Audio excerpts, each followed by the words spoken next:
Activité jugée habituelle ce matin, la cave de Tours. Mais comme ses homologues des autres départements, la cave touraine a connu entre les mois de décembre et de mars dernier un encombrement de ses services. La cause, un afflux exceptionnel du côté du public. On a essentiellement des gens qui viennent pour faire déposer des nouvelles demandes, faire le test d'éligibilité pour le RSA.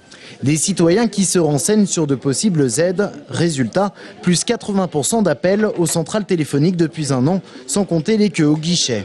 Le nombre d'allocataires lui aussi est en hausse, plus 10% de bénéficiaires d'aide au logement entre décembre 2008 et avril 2009. Là encore, on pense à la crise. Même s'il faut être prudent avec l'analyse des chiffres, on peut considérer que, effectivement, comme c'est une allocation à condition de ressources, on peut considérer qu'effectivement ça peut être un indice du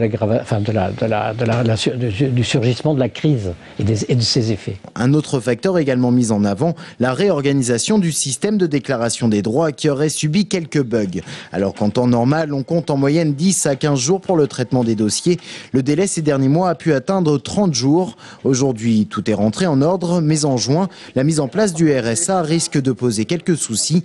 Un soutien va donc être apporté aux 276 employés de la cave touraine. La cave touraine, comme beaucoup d'autres CAF en France aussi, ont pris des mesures, ont embauché d'abord aussi du personnel, 8 personnes en CDI, 8 personnes, plus 2 personnes en CDD au niveau d'un pôle téléphonique régional. Donc on a mutualisé au niveau de la région pour essayer d'être prêt. Et puis aussi on a embauché 11 CDD.